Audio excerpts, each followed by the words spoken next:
പശ്ചിമേഷ്യൻ യുദ്ധം കനക്കുമ്പോൾ രാജ്യത്ത് ഇന്ധനവില പ്രതിസന്ധി രൂക്ഷം.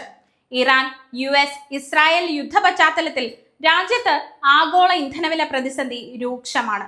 ലോകത്തെ എണ്ണ വ്യാപാരത്തിന്റെ 20% കടന്നുപോകുന്ന ഹോർമൂസ് അടച്ചതും ഇറാനിലെയും നിരവധി ഗൾഫ് സഹകരണ കൗൺസിൽ രാജ്യങ്ങളിലെയും ഊർജ അടിസ്ഥാന സൗകര്യങ്ങൾക്ക് എതിരായ ആക്രമണങ്ങളും ആഗോള എണ്ണ വിതരണത്തിൽ വലിയ തടസ്സത്തിനും കാരണമായി. ഈ വർഷം ആദ്യം ഇറാൻ ഇസ്രായേൽ US സംഘർഷത്തെ തുടർന്ന് പശ്ചിമേഷ്യയിൽ സംഘർഷങ്ങൾ വർദ്ധിച്ചപ്പോൾ ആഗോളതലത്തിൽ ഇന്ധനക്ഷാമം ഉണ്ടാകുമെന്ന ഭയം അന്താരാഷ്ട്ര വിപണികളിൽ അതിവേഗം പടർന്നു. അമേരിക്കൻ ഡോളറിനെതിരെ ഇന്ത്യൻ രൂപയുടെ മൂല്യം ചരിത്രത്തിലെ ഏറ്റവും താഴ്ന്ന നിലയിലേക്ക് ഇടിഞ്ഞു. $1 ഏകദേശം 95.63 രൂപ. ക്രൂഡ് ഓയിൽ വിലയിലെ വർധനവ്, വിദേശ നിക്ഷേപകരുടെ പിന്മാറ്റം എന്നിവയും അതിന് ആക്കം കൂട്ടി. എണ്ണവില കുതിച്ചുയരുകയും ഷിപ്പിംഗ് അപകട സാധ്യത കൂടുകയും പല രാജ്യങ്ങളും ഇന്ധനക്ഷാമത്തിനും റേഷൻ സംവിധാനത്തിനും യാത്രാ നിയന്ത്രണങ്ങൾക്കും ഒരുങ്ങുകയും ചെയ്തു. തങ്ങളുടെ ഊർജ ആവശ്യകതയുടെ ഏകദേശം 90% ഇറക്കുമതി ചെയ്യുന്ന ഇന്ത്യയെ സംബന്ധിച്ചിടത്തോളം കാര്യമായ തടസ്സങ്ങൾ പലരും പ്രതീക്ഷിച്ചു. എന്നാൽ 40-ലധികം രാജ്യങ്ങളിൽ നിന്ന് എണ്ണ വിതരണം വൈവിധ്യവൽക്കരിച്ചും ബദൽ ഷിപ്പിംഗ് വഴികൾ ഉപയോഗപ്പെടുത്തിയും 74 ദിവസത്തേക്കുള്ള കരുതൽ ശേഖരം നിലനിർത്തിയും നയതന്ത്രപരമായിട്ടുള്ള ഏകോപനം വഴിയും ഇന്ത്യ ഈ വെല്ലുവിളിയെ മറികടന്നു. വീട്ടിലിരുന്ന് ജോലി ചെയ്യാൻ സാധിക്കുന്ന മേഖലകളിൽ അത് പുനരുജ്ജീവിപ്പിക്കാൻ കേന്ദ്രം പ്രോത്സാഹനം നൽകി. ഇത് ഇന്ധന ഉപഭോഗം, ട്രാഫിക് തിരക്ക്, നഗര ഗതാഗത സംവിധാനങ്ങളിലെ സമ്മർദ്ദം എന്നിവ കുറയ്ക്കാൻ സഹായിക്കും. അനാവശ്യ യാത്രകളും ഊർജ ഉപയോഗവും കുറയ്ക്കുന്നതിനായി വെർച്വൽ മീറ്റിംഗുകളും ഓൺലൈൻ ഔദ്യോഗിക ഇടപെടലുകളും പ്രോത്സാഹിപ്പിച്ചു.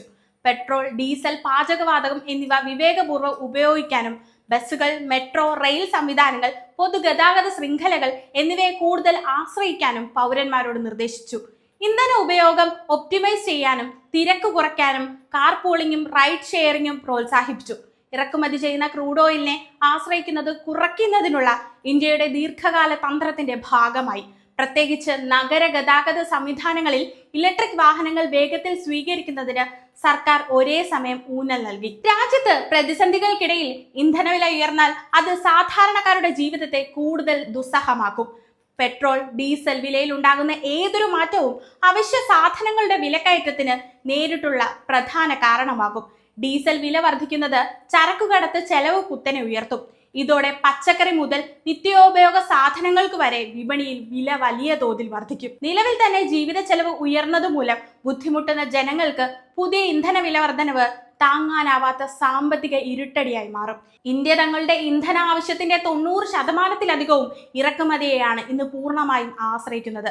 അതിനാൽ ആഗോള വിപണിയിൽ ഉണ്ടാകുന്ന ചെറിയ മാറ്റങ്ങൾ പോലും പെട്ടെന്ന് തന്നെ ആഭ്യന്തര വിപണിയെ നേരിട്ട് ബാധിക്കും. എന്നാൽ ഇപ്പോൾ എണ്ണവില വീണ്ടും വർദ്ധിക്കുകയാണ്. ഇത് ജനങ്ങൾക്ക് മേലുള്ള വലിയ ഇരുട്ടടിയാകുന്നു. ഇന്ധന ഉപയോഗം കുറയ്ക്കുന്നതിന്റെ ഭാഗമായി പ്രധാനമന്ത്രിയുടെ സുരക്ഷാ വ്യൂഹത്തിലും മാറ്റങ്ങൾ വരുത്തിയിട്ടുണ്ട്.